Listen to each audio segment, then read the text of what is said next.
Welcome to Bingo Topics, where we're going to look at a myriad of things from the Eagles facing off against the Bucs, what's changed, to the brain drain that potentially could happen here in Philly.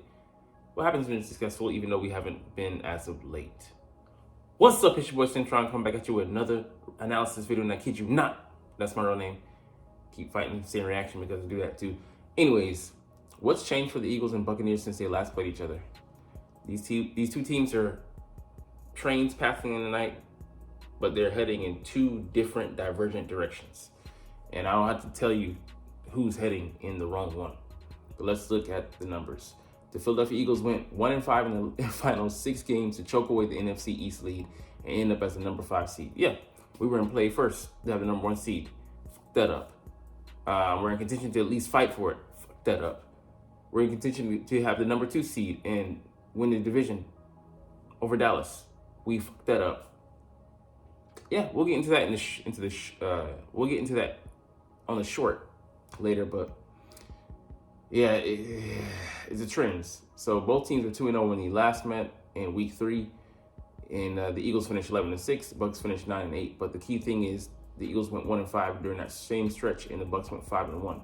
So obviously, it doesn't matter who they're playing. I don't care that they got a weak win over the week 18 opponent in the Carolina Panthers with a 9-zip victory.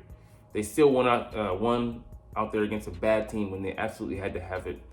And that shows mettle with an injured QB, as we'll get to later. But the point differential during that stretch, minus 59 for the Eagles. So just, turning the ball over, taking away, opportunity to score the ball, and just ineptitude by play calling and lack of execution by the players. On shitty plays, I'll give you that. But,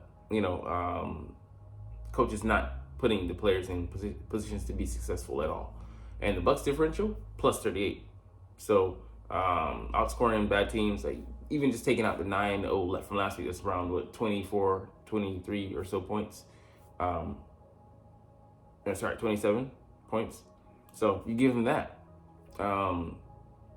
It's something to look at, man. This epic of a meltdown. The first team in history to start the season off 10-1 and not even finish with 12 wins, which means they just collapsed down the stretch. And we'll look back on this and look at a lot of foolish things, how this team was constructed. But definitely one awful decision was the knee-jerk reaction, which might lead back to Howie Roseman. If we're looking at the power structure, who knows? Maybe coming down from Jeff Lurie, meddling. But the decision to demote Sean Desai, who wasn't, had 2 bad games. Yeah, I'll tell you, they were bad games. They weren't awful, but they were bad. But the offense wasn't exactly lighting it up either. So, yeah, I could understand if it was just one part, but neither unit was holding their part, and the defense more so, but the offense wasn't holding weight. If it had been like a 14-point spread, okay, cool. But no, we got blown out in both of those games, and the offense was inept in both of them as well. They just looked worse. I mean, the defense just looked worse because they allowed too many scoring drives. But in the offense, in the second one, put the defense in the Cowboys game in a bad position, giving them short fields, turning the ball over 3 times. So I mean, like, you got that factors in. So that for me pisses me off more than anything. That was kind of more unwarranted. The 49ers game, okay, bad game, got out of hand. But the Cowboys game, I feel like that could have been competitive if we had maintained possession of the ball, scoring, and who knows what happens on defense. But turn the ball over, that leads to short fields for the defense. Like, it was so unwarranted, foolish move. Anyways, let's keep it. It's got me heated. QB injuries. So Jalen dealing with the finger injury that isn't going to prevent him from playing, but it could impact his throwing, motion, ability, where he's able to grip the ball. Although, it would be a bigger difference if it was the pinky with grip strength, but I think he'll mostly be fine since he went out there, pronto, but, post game, dealing with the actual pain, not in the moment, the adrenaline pumping, but we'll see. Baker Mayfield dealing with a hobbled ankle. At this point, if it was earlier in the season, I would say yes, but there's just no telling with this defensive unit that we're fielding what the hell we're going to get. And most times it's going to be bad.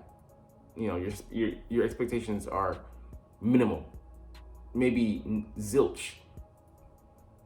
So, all right, non-QB injuries coming into this game. AJ Brown can be compromised if he plays at all. Cam Jurgens, if he plays, suits up.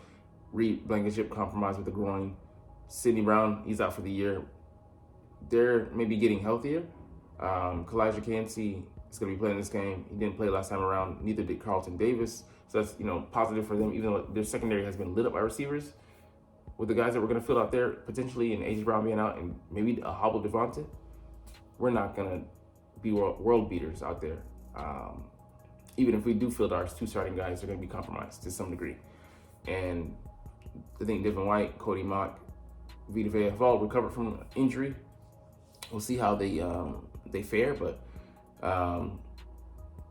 Mock had one of his worst games against us, but no surprise, he's a rookie. And then Vita, he's playing that much, but it doesn't take much to beat this Eagles team. We'll see. And it's funny, the Bucs aren't a good team, but the Eagles are they're much worse, which should tell you something. All right, coaching. Yeah, we talked about that. Shocking that it didn't work out. Running the ball. The Bucs have been able to, but the Eagles haven't. And not that they had a commitment either. And then when they try to go to it, it doesn't work out because all season we've been looking at it as a backup plan when it should have been our main go-to or staple. Our identity should have been forged with the run game and then passing off of that. But, things are ass backwards here in Philly, so makes sense. But I expect the Bucs to be able to run the ball and then it's not be able to just... actually, our last outing, because the pass is working, so why would they run?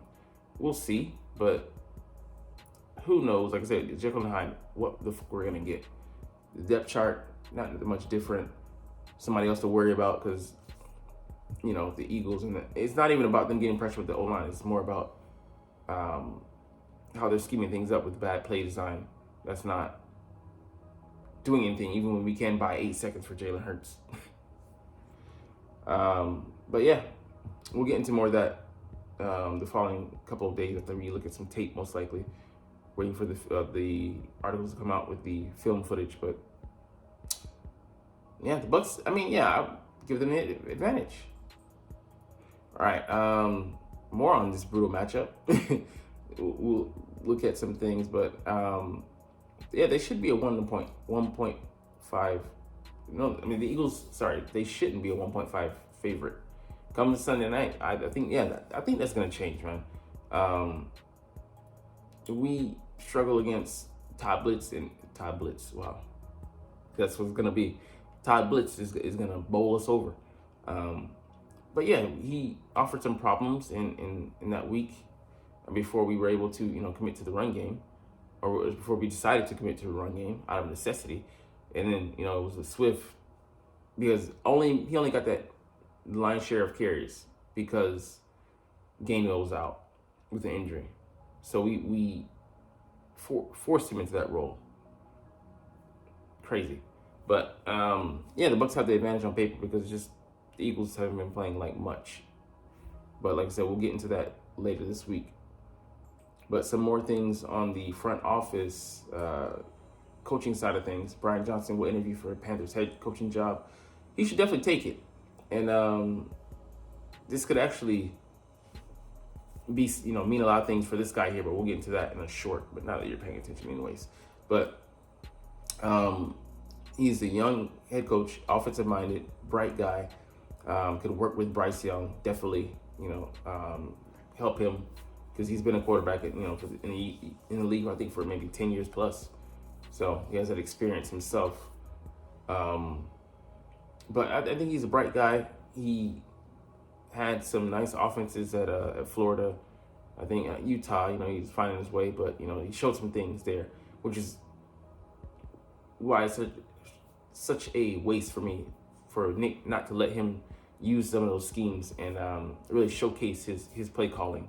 Because he's running Nick Sirianni's scheme, not his own. He's not able to infuse his ideas, which I think is to our offense's detriment, why we're not, as explosive and as diversified as we should be. But I think that could come out if he moves on.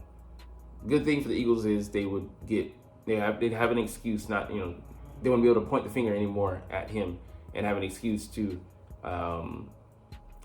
not chin moan, even though I think it would happen anyways, unless you bring in a veteran offensive coordinator, which I don't think we will.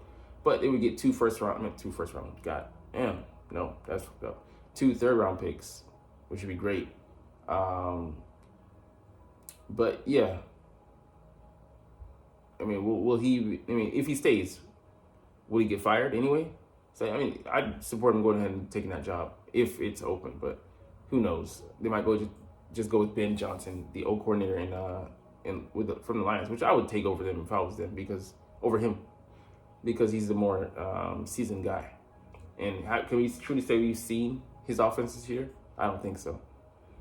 All right, the last one, more brain drain. Eagles assistant general manager interviewing for the Commanders GM job. So this guy, Alex Halaby, is being sought after by the Commanders. It would weaken us as a division rival and strengthen them. He's an analytics guy, kind of like Howie, made his bones here since 2007, being an intern.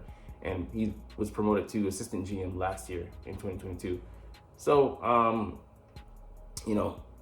they know that he can, give you the data, integrated, allocating resources, and manage the roster, but can he lead a room full of scouts all looking to him, and coaching staff all looking to him for their answers?